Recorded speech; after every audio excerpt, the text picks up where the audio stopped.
হত্যার পরামর্শ করছে, তাই তুমি বেরিয়ে যাও, নিশ্চয়ই আমি তোমার জন্য কল্যাণকামীদের একজন। ২১ তখন সে ভীত প্রতীক্ষারত অবস্থায় শহর থেকে বেরিয়ে পড়ল, বলল, হে আমার রব, আপনি জালিম কম থেকে আমাকে রক্ষা করুন। ২২ আর যখন মূসা মাদাইয়ান অভিমুখে রওনা করল, তখন বলল, আশা করি আমার রব আমাকে সঠিক পথ প্রদর্শন করবেন। ২৩ আর যখন সে মাদাইয়ানের পানির নিকট উপনীত হল, তখন সেখানে একদল লোককে পেল, যারা পশুদের পানি পান করাচ্ছে, এবং তাদের ছাড়া দুজন নারীকে পেল, যারা তাদের পশুগুলোকে আগলে রাখছে। সে বলল, তোমাদের ব্যাপার কি?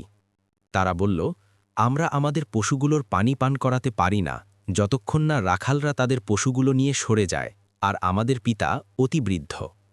২৪ তখন মূসা তাদের পক্ষে পশুগুলোকে পানি পান করিয়ে দিল, তারপর ছায়ায় ফিরে গেল এবং বলল, হে আমার রব, নিশ্চয়ই আপনি আমার প্রতি যে অনুগ্রহী নাজিল করবেন, আমি তার মুখাপেক্ষী।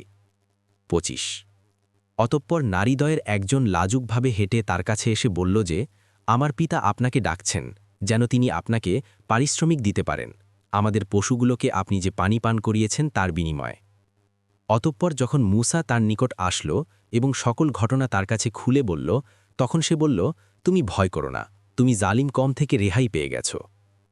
২৬ নারীদরের একজন বলল, হে আমার পিতা, আপনি তাকে মজুর নিযুক্ত করুন, নিশ্চয়ই আপনি যাদেরকে মজুর নিযুক্ত করবেন তাদের মধ্যে সে উত্তম, যে শক্তিশালী বিশ্বস্ত।